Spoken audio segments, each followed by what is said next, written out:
रामायण काल में दक्षिण भारत की नींव किष्किंधा के दुर्गम परिदृश्यों पर थी और इसके केंद्र में स्थित थे इंद्रपुत्र वाली। वाली कोई साधारण वानर नहीं थे। उनके पास 1000 हाथियों का बल था और उन्हें वरदान प्राप्त था कि जब भी कोई शत्रु उनके सम्मुख आता तो वो उस शत्रु का आधा बल सोख लेता था।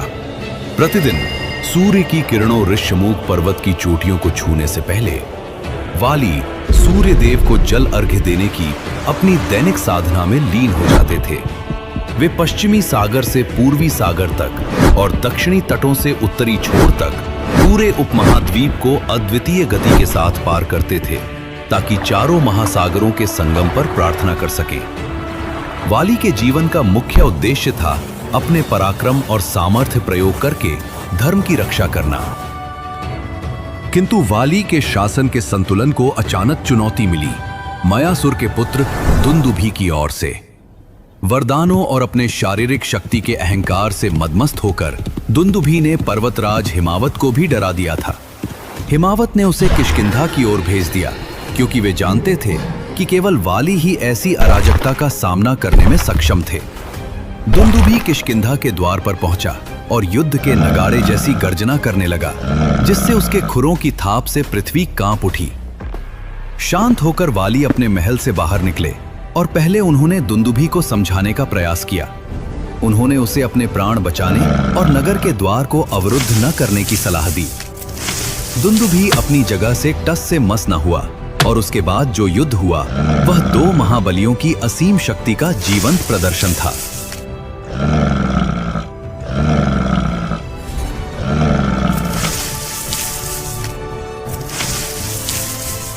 अंत में अपनी सहज शक्ति का परिचय देते हुए वाली ने उसके शव को पकड़ा और 1 योजन की दूरी तक फेंक दिया।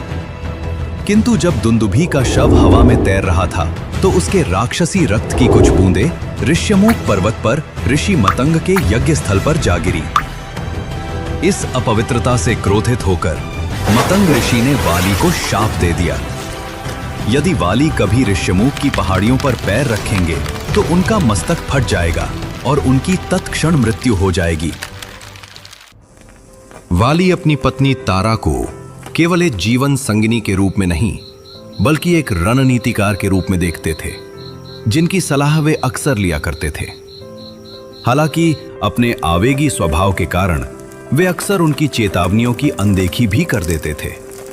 इसी प्रकार वे अपने छोटे भाई सुग्रीव के साथ एक पुत्र जैसा व्यवहार करते थे और उनकी इच्छा थी कि सुग्रीव सदैव उनके एक निष्ठावान सहायक बने रहें। परिवार के भीतर का यह सौहार्द भी तब संकट में पड़ गया जब दुंदुभी के वध के पश्चात उसका बड़ा भाई मायावी अपने भाई का बदला लेने के लिए किष्किंधा के द्वारों पर आ धमका। जब वाली उसका सामना करने के लिए बाहर झपटे तो सुग्रीव भी उनके पीछे पीछे चल दिए। दोनों भाइयों की सम्मिलित शक्ति से भयभीत होकर मायावी एक विशाल और गहरे गुफा में जा छिपा। युद्ध को समाप्त करने के अपने आवेगी जुनून में वाली ने सुग्रीव को आदेश दिया कि वे गुफा के प्रवेश द्वार पर ही रुकें और उनके वापस आने तक वहीं पहरा दें। सुग्रीव प्रतीक्षा करते रहे। दिन महीनों में बदल गए और महीने एक पूरे वर्ष में। सुग्रीव गुफा के द्वार पर प्रहरी बनकर खड़े रहे, जहां उन्हें पृथ्वी के गर्भ से गूंजती युद्ध की दूरस्थ और दबी हुई गर्जनाओं के अतिरिक्त कुछ सुनाई नहीं दे रहा था।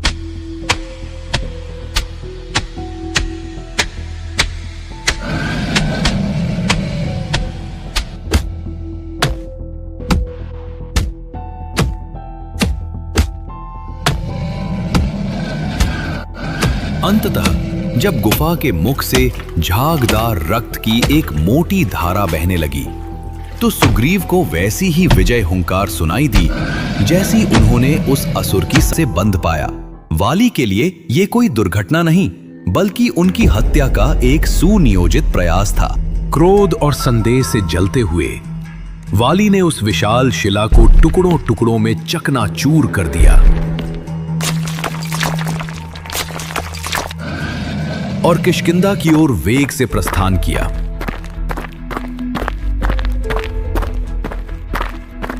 उन्होंने महल के द्वारों को ध्वस्त कर दिया और भीतर पहुंचकर देखा कि सुग्रीव उनके सिंहासन पर विराजमान थे। वाली को जीवित देखकर सुग्रीव प्रारंभ में हर्षित हुए, परंतु वाली के क्रोध से लाल चेहरे को देख उनका वो हर्ष क्षण भर में ही मटियामेट हो गया। सुग्रीव ने उनके चरणों में गिरकर गिराने का प्रयास किया, मंत्रियों के दबाव की व्याख्या की और राज्य लौटाने का प्रस्ताव रखा। किंतु प्रतिशोध की ज्वाला में जलते वाली ने एक शब्द भी सुनने से इनकार कर दिया। यह संघर्ष एक क्रूर और एक तरफा प्रहार में बदल गया। वाली ने अपनी वज्र के समान मुष्टिकाओं से सुग्रीव पर प्रहार किया और उन्हें नगर से खदेड़ते हुए घने वनों तक उनका पीछा किया। अंततः सुग्रीव उसी एकमात्र स्थान की ओर भागे जहां वाली नहीं जा सकते थे, ऋष्यमूक पर्वत। वह स्थान जो केवल ऋषि मतंग के शाप के कारण सुरक्षित था।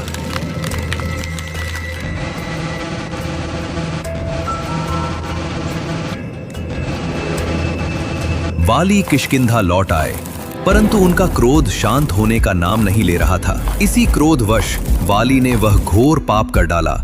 वाली ने सुग्रीव की पत्नी रूमा को बलपूर्वक छीन लिया और उन्हें अपने पास रख लिया। अपने भाई की पत्नी को इस प्रकार अपनाना पूर्णतः अधर्म माना गया, जिस पर माता सीता का अपहरण करने वाला रावण था। अब यह संघर्ष केवल एक पारिवारिक कलह नहीं रह गया था, ये एक ऐसा ब्रह्मांडीय असंतुलन बन चुका था जिसमें दैवीय हस्तक्षेप अनिवार्य था। किंतु सुग्रीव का भाग्य दो वनवासियों श्री राम और लक्ष्मण के आगमन से बदलने वाला था। रावण के हाथों सीता को खोने के बाद वे कमलों और पक्षियों से सुशोभित पंपा सरोवर पहुंचे। ऋष्यमूक की सुरक्षा से इन दो योद्धाओं को देखते हुए सुग्रीव प्रारंभ में शंकित थे। उन्होंने उनके मंतव्य का पता लगाने के लिए हनुमान को भेजा। ये भेंट इस गठबंधन के लिए उत्प्रेरक सिद्ध हुई।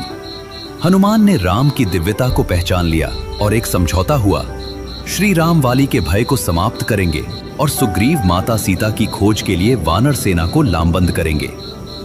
हालांकि सुग्रीव के मन में अब भी वाली के दैत्य तुल्य कारनामों की स्मृतियां अंकित थीं।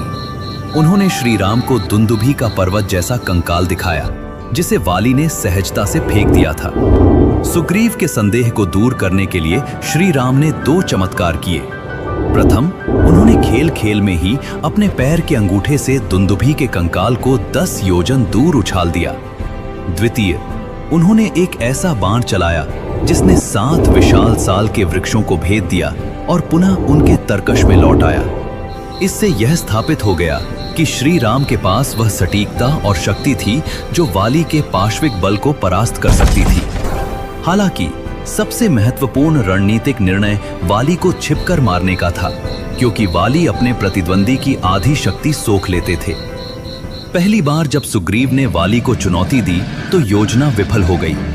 जब दोनों भाई गुत्थम गुत्था हुए तो उनके शरीर रक्त से लथपथ हो गए और श्री राम और वह सीधे वाली के हृदय में जा। तो इसे अपने मित्रों के साथ साझा करें, और अगर आप ऐसी कोई कथा का प्रस्तावना देखना चाहते हैं तो हमें कमेंट्स में बताएं और कृपया चैनल को सब्सक्राइब करना न भूलें।